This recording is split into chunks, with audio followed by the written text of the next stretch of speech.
السلام علیکم ورحمۃ اللہ وبرکاتہ۔ لا حول ولا قوة الا باللہ العلی العظیم۔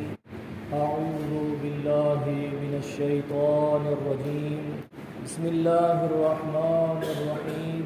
الحمد للہ رب العالمین۔ الحمد للہ کما هو اہل۔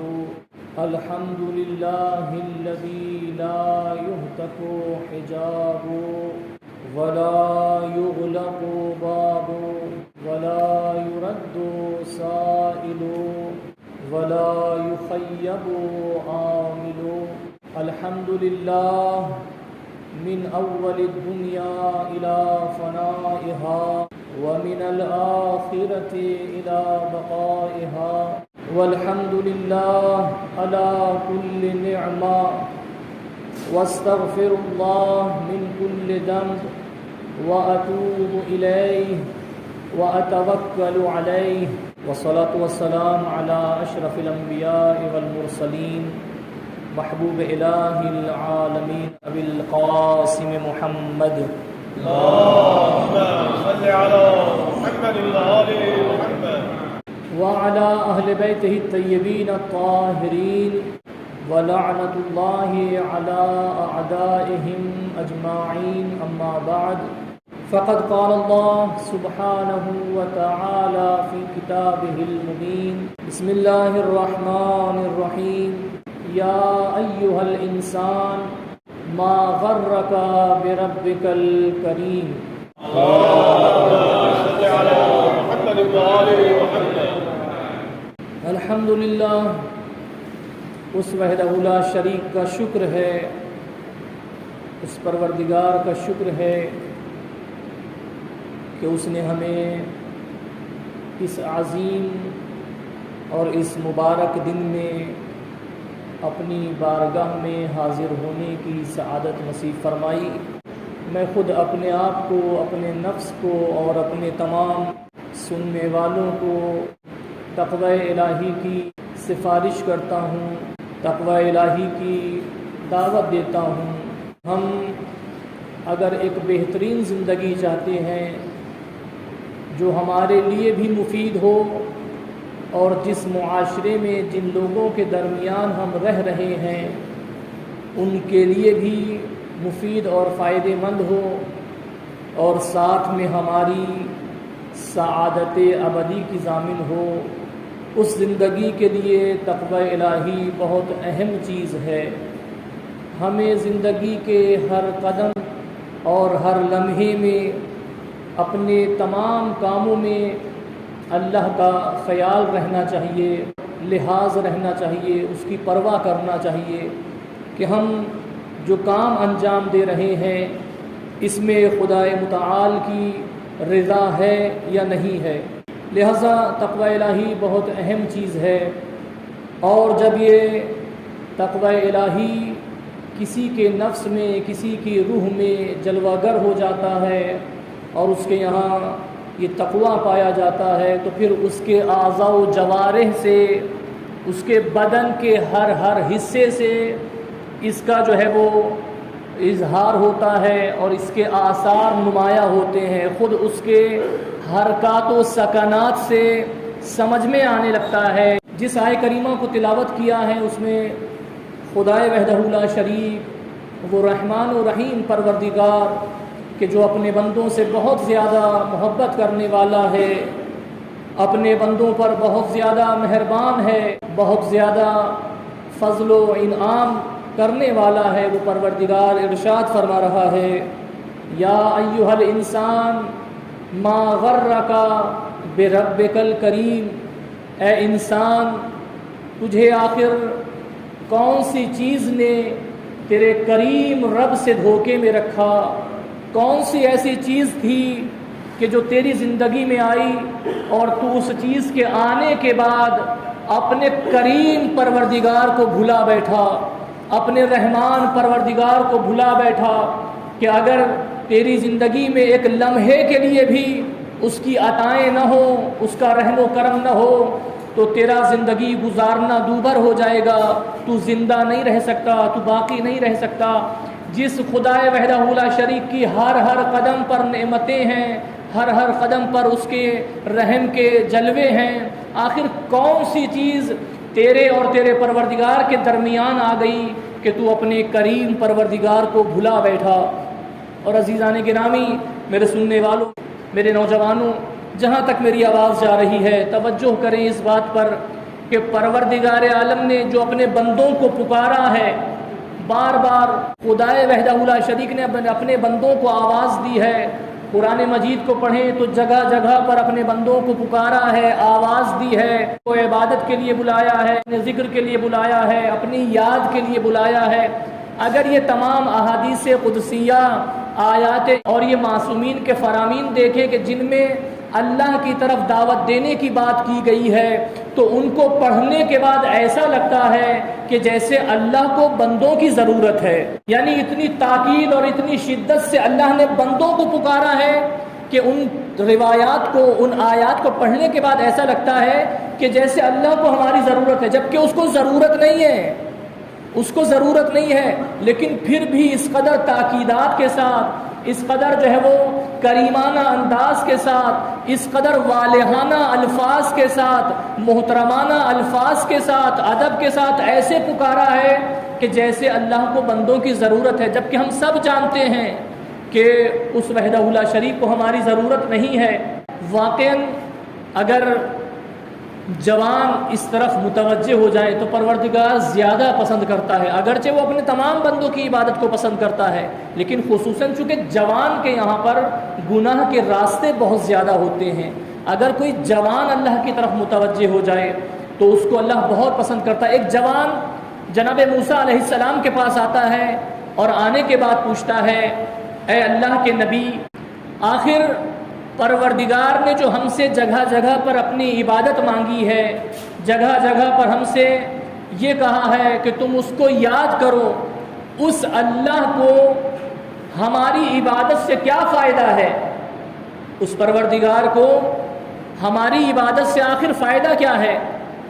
کیوں اللہ نے اس قدر اصرار کرتے ہوئے، ضد کرتے ہوئے، گویا بار بار اپنے بندوں کو متنبہ کرتے ہوئے جگہ جگہ کر ان کو کیوں اپنی عبادت کے لیے بلایا ہے؟ اس کو تو ہماری عبادت کی ضرورت نہیں، پھر کیوں بلایا ہے؟ کیا فائدہ ہے اس کو اس سے؟ اس کو اس سے کیا فائدہ ہے؟ جناب موسیٰ علیہ السلام نے اپنا وہ واقعہ کہ جو جناب موسیٰ کے ساتھ میں پیش آیا ہے وہ اس جوان کو سنانا شروع کیا۔ جناب موسیٰ علیہ السلام کہتے ہیں کہ جب میں جناب شعیب کے یہاں پر بکریاں چرانے کا کام کرتا تھا، عزیزوں توجہ کریں، کیوں اللہ بار بار ہمیں بلا رہا ہے؟ کیوں دعوت دے رہا ہے بار بار؟ تقوی اختیار کرو، ایمان لے آؤ، میری یاد کرو، مجھے ذکر کرو، میری عبادت کرو، روزے رکھو، دوسروں کا خیال کرو۔ کیوں آخر اس قدر ضد کر رہا ہے؟ کیوں بار بار کہہ رہا ہے؟ جناب موسیٰ علیہ السلام کہتے ہیں کہ ایک دن جب میں بکریاں چرا رہا تھا تو ایک بوڑھی اور ضعیف کمزور بکری فرار کر گئی، مجھ سے دور بھاگ گئی، اور وہ کسی طرح پہاڑ کی بلندی پر جا کے کھڑی ہو گئی، جبکہ اس کے لیے سخت تھا، لیکن وہ بہرحال وہاں سے فرار کر کے پہاڑ کی بلندی پر جا کر وہاں بیٹھ گئی۔ میں اس کے پیچھے تیزی سے دوڑ رہا تھا، میں اس کا پیچھا کر رہا تھا، اور میں تھک گیا، بہت محنت کرنی پڑی، مجھے بہت زحمت کرنی پڑی، لیکن میں نے اس بکری کو جو ہے وہ اپنی آغوش میں لے لیا، میں نے اس کو پکڑ لیا، اور پکڑنے کے بعد میں نے یہ کہنا شروع کیا کہ اے بکری، مجھے تیری ضرورت نہیں ہے، میرے پاس بہت ساری اچھی اچھی بکریاں ہیں، جبکہ وہ بکری بوڑھی ہو چکی ہے، ضعیف ہو چکی ہے، لاغر ہے، کمزور ہے، تو کہتے کہ مجھے تیری ضرورت نہیں ہے، اور نہ ہی میں یہ چاہتا تھا کہ تجھے پکڑنے کے بعد بازار میں بیچوں، مجھے سونے چاندی کے سکے ملیں، مجھے روپیہ مل جائے، مجھے دولت مل جائے، ایسا بھی نہیں تھا۔ میں تیرا پیچھا ضرور کر رہا تھا، میں بہت تیزی سے تیرے پاس دوڑ کے آیا ہوں، اور میں نے تجھے پکڑ بھی لیا ہے، لیکن تجھے پکڑنا اور تجھے جو ہے وہ اپنی آغوش میں لینا اس لیے نہیں ہے کہ مجھے تیری ضرورت ہے، اس لیے نہیں ہے کہ میں تجھے بیچ کر پیسہ حاصل کرنا چاہتا ہوں۔ پھر فرماتے ہیں پھر کہتے ہیں کہ مجھے جو یہ زحمتیں کی ہیں میں نے، اس میں صرف ایک ہی بات میرے ذہن میں تھی، اور وہ بات یہ تھی کہ تو چونکہ کمزور ہے، تو چونکہ ضعیف ہے، تو لاغر ہے، اگر تیرے پیچھے بھیڑیا دوڑے، کوئی درندہ دوڑے، کوئی جانور تیرے اوپر حملہ کرے، تیرے پیچھے شیر دوڑے، تو چونکہ کمزور ہے، تو چونکہ ضعیف ہے، تو اپنا دفاع نہیں کر سکتی ہے، تو اپنا بچاؤ نہیں کر سکتی ہے، اور بہت آسانی کے ساتھ وہ درندہ تجھے پکڑ کر کھا سکتا ہے۔ مجھے تجھ سے کوئی لالچ نہیں تھا، مجھے تجھ سے کوئی فائدے کی غرض نہیں تھی، محض اور صرف میں تیرے پیچھے اس لیے دوڑ رہا تھا کہ میں تجھے بچانا چاہتا تھا، کیونکہ میں تیری کمزوری کو جانتا ہوں، کیونکہ میں تیری مشکل کو جانتا ہوں، تیری ضعیفی کو جانتا ہوں، تیرے لاغر پن کو جانتا ہوں کہ تو اپنا بچاؤ نہیں کر سکتی ہے۔ اگر میں تجھے یوں ہی چھوڑ دیتا تو تجھے بھیڑیا کھا جاتا، تجھے کوئی شیر کھا جاتا، کوئی درندہ تجھے پھاڑ ڈالتا۔ میں نے جو تجھے بچایا ہے، تجھے جو پکڑا ہے، وہ تیرے لیے پکڑا ہے، تجھے بچانے کے لیے پکڑا ہے، تجھے ان بھیڑیوں سے، ان جانوروں سے، ان جنگلی درندوں سے بچانے کے لیے تجھے پکڑا ہے۔ اس کے بعد جناب موسیٰ علیہ السلام اس جوان سے کہتے ہیں کہ میں نے اس کو کس لیے پکڑا؟ اس سے تو مجھے کوئی فائدہ نہیں تھا، اس بکری سے مجھے کوئی فائدہ نہیں تھا، میں نے جو اس کو پکڑا ہے وہ اس لیے پکڑا تاکہ اس کو بھیڑیوں سے بچاؤں، کیونکہ میں اس کی کمزوری کو جانتا ہوں۔ اس کے بعد جناب موسیٰ کہتے ہیں کہ اسی طرح سے اللہ کو بندوں کی عبادت کی ضرورت نہیں ہے، اس کی عبادت کرنے کے لیے معصوم ہستیاں ہیں، اس کی عبادت کرنے کے لیے فرشتے ہیں، ملائکہ ہیں، اور ان ملائکہ کی عبادت بھی ایسی ہے کہ اگر کوئی سجدے میں ہے تو سجدے میں پڑا ہوا ہے، کوئی قیام میں ہے تو قیام کی حالت میں ہے، کوئی رکوع میں ہے تو رکوع کی حالت میں ہے، اس کی عبادت کرنے کے لیے ملائکہ موجود ہیں۔ پھر کیوں اپنے بندوں کو اس قدر اپنی عبادت کی طرف بلاتا ہے؟ جناب موسیٰ علیہ السلام کہتے ہیں کہ چونکہ پروردگار اپنے بندوں کی کمزوریوں کو جانتا ہے، چونکہ پروردگار اپنے بندوں کی مشکلات سے آگاہ ہے، ان کے سامنے ان کی زندگی میں جو خطرے آنے والے ہیں اللہ ان کو جانتا ہے۔ اللہ چاہتا یہ ہے کہ اس کا بندہ اس کے رابطے میں رہے، اس کا بندہ اس کے رابطے میں بہترین طرح سے رہے، چونکہ اللہ اپنے بندے کی کمزوری کو جانتا ہے، اور وہ یہ جانتا ہے کہ میرا بندہ اتنا ضعیف ہے کہ اس کو شیطان اگر فری اور فارغ دیکھے گا، یوں ہی بیٹھا ہوا دیکھے گا، تو شیطان اپنا اختیار اس کے اوپر جما لے گا۔ جو بھی اللہ کی یاد سے غافل ہوتا ہے شیطان اس پر جو ہے اپنا قبضہ کر لیتا ہے، چونکہ اللہ جانتا ہے میرے اس ضعیف بندے پر بھیڑیا صفت شیطان جو ہے وہ قابض ہو سکتا ہے، اس کو جو ہے وہ میرے نیکی کے راستے اور صحیح راستے سے بھٹکا سکتا ہے، شیطان اس کو گمراہ کر سکتا ہے، اور شیطان اس کو دنیا اور آخرت کی مصیبتوں کا شکار بنا سکتا ہے۔ لہٰذا پروردگار کا یہ بلانا اس لیے ہے کہ تاکہ بندوں کو شیطان کے خطرات سے محفوظ کر سکے، تاکہ بندوں کو شیطان کی اس مشکل وقت اور مصیبت والے حالات سے بچا سکے، تاکہ بندہ صحیح طرح سے اپنے پروردگار سے رابطہ رکھے، اپنے پروردگار کے سامنے اپنے آپ کو جھکا دے، سر سجدے میں رکھنے کے بعد اپنے پروردگار سے رابطے کو قوی کر سکے۔ اس لیے کہ انسان کو ہر لمحہ اس عظیم طاقت کی ضرورت ہے، اس پروردگار کی ضرورت ہے۔ اور عزیزان گرامی، اگر کوئی انسان اس لذت کو، اس عبادت کے مزے کو، پروردگار کی یاد کے اندر جو مزہ ہے اس کو چکھ لے، اس کو درک کر لے، تو اس کو دنیا کی چیزیں پھر بے اہمیت اور بے ارزش نظر آنے لگیں گی، پھر ان کی کوئی اہمیت اس کی نگاہوں میں نہیں رہے گی۔ بہت سارے لوگ ایسے گزرے ہیں، میں پھر ایک جوان کے بارے میں اشارہ کروں۔ ایک جوان کے لیے ملتا ہے کہ ایک جوان نے اللہ کی عبادت کرنے کے لیے ایسی تمام چیزوں سے رابطہ توڑ دیا، ایسی تمام چیزوں سے تعلق توڑ دیا کہ جو اس کو اللہ کی یاد سے غافل کرتی ہیں، جو اس کو اللہ کی یاد کی لذت سے روک دیتی ہیں، وہ اللہ کی جو ذکر کے اندر لذتیں ہیں، جو کیف ہے، جو لطف ہے اللہ کو یاد کرنے کا، جو ذکر پروردگار کرنے کا مزہ ہے، جو تسبیح پروردگار کرنے کا مزہ ہے، جو تمجید پروردگار کرنے کا مزہ ہے، جو تحلیل پروردگار کرنے کا مزہ ہے، جتنی بھی چیزیں، جتنے بھی لوگ اس کو ان راستوں سے روکتے تھے، اس نے ان تمام چیزوں سے ترک تعلق کیا۔ ایسے لوگوں کے پاس بیٹھنا بند کر دیا جو ادھر ادھر کی باتیں کر کے اس کو یاد خدا سے غافل کرتے ہیں۔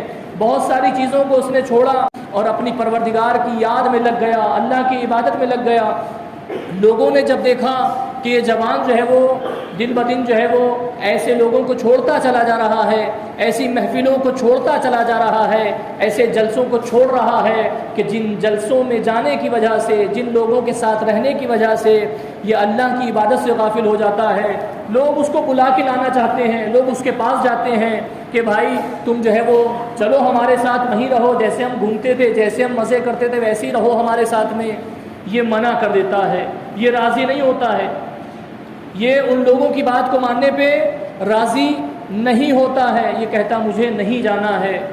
اس سے لوگوں نے کہا کہ تجھ سے لوگ ناراض ہو رہے ہیں، تو نے لوگوں کو چھوڑ دیا، آج تو نے وہاں اس جگہ ہم رات میں جمع ہوتے تھے تو نے وہاں بیٹھنا چھوڑ دیا ہے، ہم دن میں فلاں ٹائم فلاں جگہ بیٹھتے تھے تو نے وہاں بیٹھنا چھوڑ دیا، لوگ تجھ سے ناراض ہو رہے ہیں۔ تو اس نے کہا اس وقت میں اپنے اللہ کو راضی کرنے میں لگا ہوا ہوں، میں ایک عظیم ہستی کو راضی کرنے میں لگا ہوں۔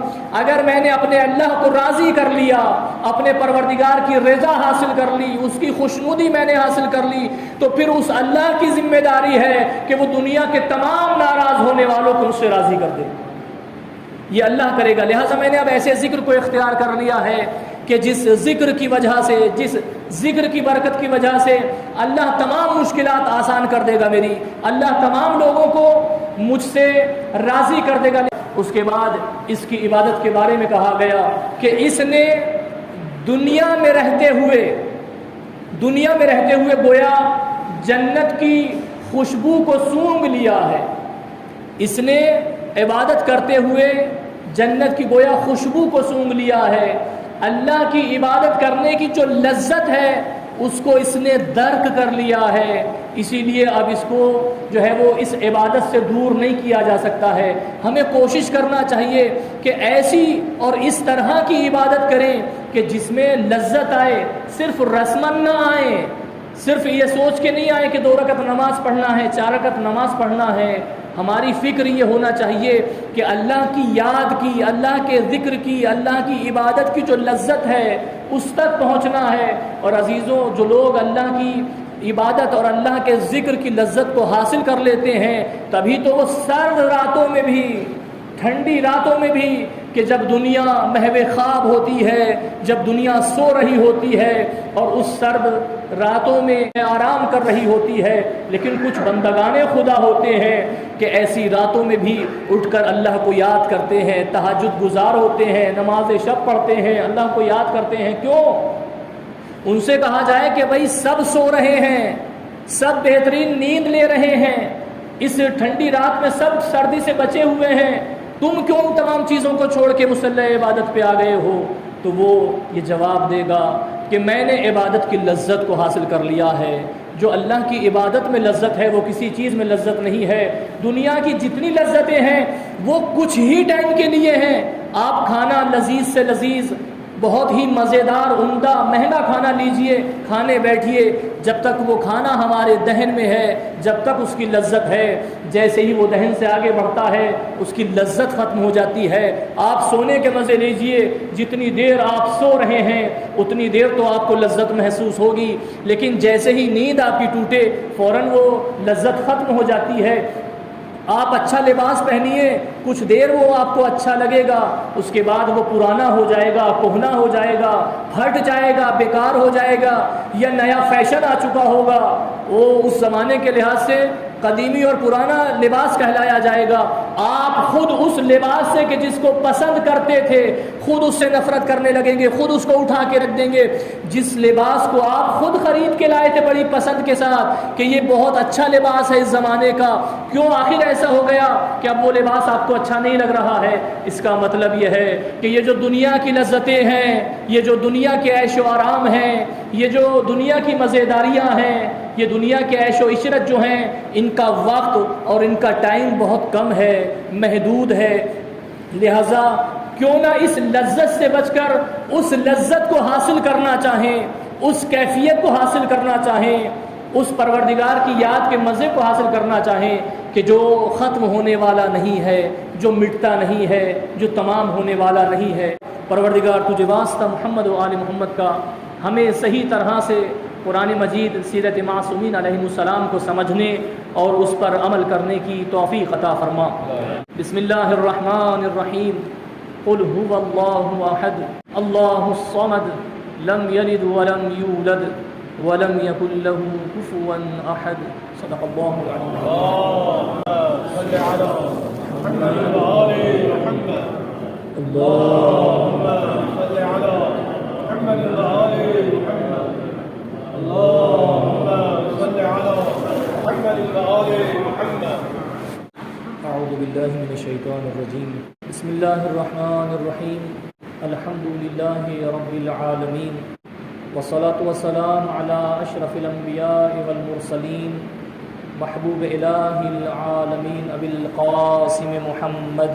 اللهم صل على محمد وآل محمد. وعلى أهل بيته الطيبين الطاهرين، ولعنة الله على أعدائهم أجمعين، أما بعد، فقد قال الله سبحانه وتعالى: بسم الله الرحمن الرحيم، إن الله وملائكته يصلون على النبي يا أيها الذين آمنوا صلوا عليه وسلموا تسليما۔ اللهم صل على محمد وآل محمد.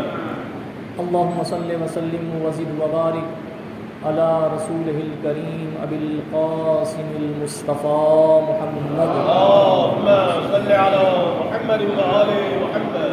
وعلى علي المرتضى، اللهم صل على محمد وآل محمد. وعلى سيدتنا فاطمة الزهراء، اللهم صل على محمد وآل محمد. وعلى الحسن المجتبى، اللهم صل على محمد وآل محمد. وعلى الحسين، اللهم صل على محمد وآل محمد. وعلى علي بن الحسين، اللهم صل على محمد وآل محمد. وعلى محمد بن علي، اللهم صل على محمد وآل محمد. وعلى جعفر بن محمد، اللهم صل على محمد وآل محمد. وعلى موسى بن جعفر، اللهم صل على محمد وآل محمد. وعلى علي بن موسى، اللهم صل على محمد وآل محمد. وعلى محمد بن علي، اللهم صل على محمد وآل محمد. وعلى علي بن محمد، اللهم صل على محمد وآل محمد. وعلى حسن بن علي، اللهم صل على محمد وآل محمد. اللهم صل وسلم وزد وبارك على مولانا صاحب الزمان، اللهم صل على محمد وآل محمد. بهم أتولى ومن أعدائهم أتبرأ في الدنيا والآخرة۔ اللهم صل على محمد وآل محمد.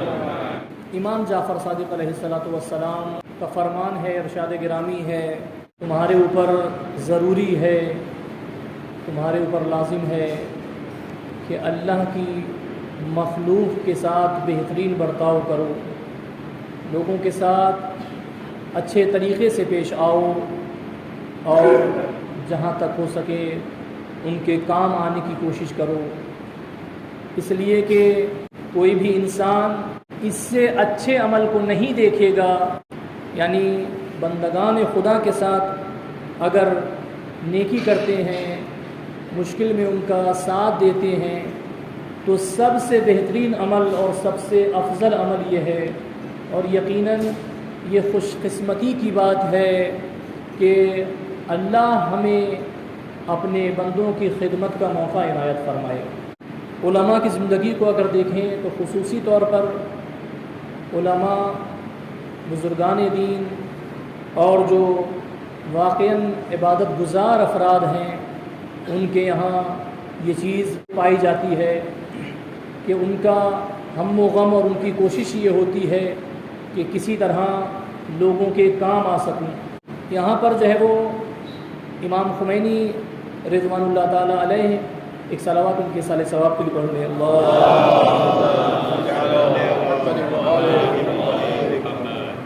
ان کے یہاں ان کی زندگی میں ملتا. اگرچہ آپ بزرگان دین کو علماء کو جب پڑھ کر دیکھیں گے تو وہاں پر ان کے یہاں لوگوں کی مدد کرنا، لوگوں کے کام آنا پایا جاتا ہے.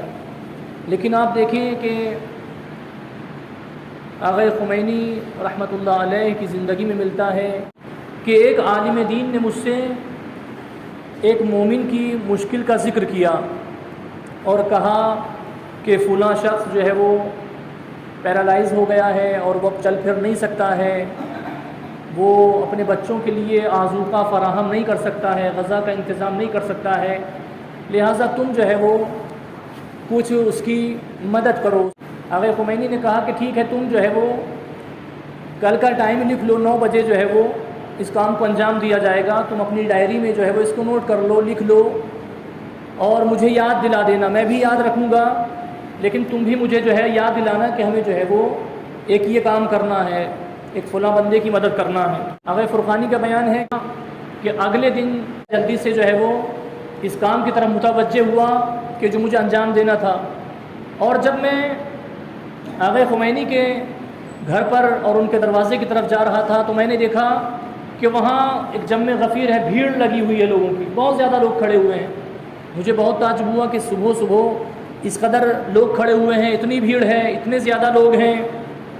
تو انہوں نے جب پوچھا تو بتایا گیا کہ آغا خمینی کے بیٹے مصطفیٰ خمینی کا جو ہے وہ انتقال ہو گیا، لہٰذا لوگ اس کے لیے جمع ہیں.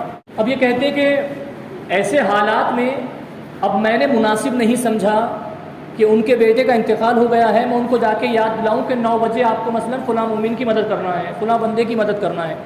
میں نے توقف کیا کہ میں ان کو یہ بات نہیں بتاؤں گا کہ کسی کی مدد کرنے کا ہم نے جو ہے وہ وقت لیا تھا اور وعدہ کیا تھا. لہٰذا جب 9 بج کے جو ہے وہ کچھ منٹ گزر گئے، 5-10 منٹ جو ہے وہ اضافی ہو گئے، تو یہ ہوا کہ امام خمینی نے خود سے جو ہے وہ ان کو آواز دی کہ آغا فرقانی، ہم نے جو ہے وہ 9 بجے کسی کی مدد کرنے کے بارے میں طے کیا تھا، کیا ہوا اس کا؟ تو ایک دم سے لرز گئے کہ ایسے حالات میں بھی واقعی آپ سوچیں، ایک جو ہے وہ ایک ضعیف باپ کا جو ہے ایک جوان بیٹا دنیا سے چلا گیا ہو. لوگوں کی مدد کی اہمیت یہ ہے، علماء کی زندگی میں دیکھیں، بزرگان دین کی زندگی میں دیکھیں، جوان بیٹا چلا گیا ہے لیکن ان کو یہ یاد ہے کہ کوئی ہماری مدد کا انتظار کر رہا ہوگا، ہم نے کسی کی مدد کرنے کا وقت معین کیا ہے. لہٰذا وہ کہتے کہ فرقانی ہم نے جو ہے وہ ایسے ایسے طے کیا تھا کہ ہمیں مدد کرنا ہے.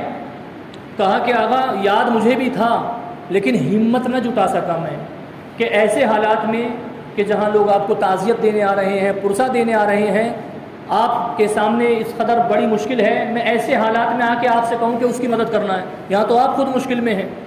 لیکن قرآن مجید کی وہ آیت وَيُؤْثِرُونَ عَلَىٰ أَنفُسِهِمْ وَلَوْ كَانَ بِهِمْ خَصَاصَةٌ، اللہ کے جو بہترین بندے ہیں وہ دوسروں کی ضرورتوں میں، دوسروں کی مشکلات میں اپنی مشکل بھول جایا کرتے ہیں. اپنے نفس کو، اپنے آپ کو، اپنی ہستی کو، اپنی میں کو بھول جاتے ہیں اور وہ لوگوں کا خیال رکھتے ہیں. یہ کہتے کہ ہم نے جو طے کیا تھا ہمیں اس کی مدد کرنا ہوگی. اس کے بعد جو ہے ان سے کہتے کہ پیسے اٹھاؤ اور وہ پیسے لے جا کر جو ہے وہاں پر جہاں ہم نے پہنچانا چاہا تھا وہاں پہنچاؤ. آپ نے ملاحظہ کیا کہ کس قدر سخت ہے ایک بوڑھے باپ کے لیے، جوان کی موت بہت سخت ہے، لیکن ان حالات میں بھی انہوں نے اس بندے خدا کی مدد کرنے کو نہیں بھلایا. ہمارے ہاں کبھی کبھی ہوتا ہے کہ اگر ہم یہ کہتے ہیں ارے میں تو خود مشکل میں گرفتار ہوں، تمہیں اپنی پڑی ہوئی ہے، میں تو خود پریشان ہوں، ہو سکتا ہے اس بندے کی مشکل کو حل کرے اللہ آپ کی پریشانی کو دور کر دے. یہ بھی تو ہم سوچ سکتے ہیں کہ اگر ہم بندے خدا جو ہم تک آیا ہے اس کی مشکل کو دور کر دیں تو اللہ ہماری مشکل کو آسان کر دے، ایسے اسباب فراہم کر دے کہ ہماری مشکل دور ہو جائے.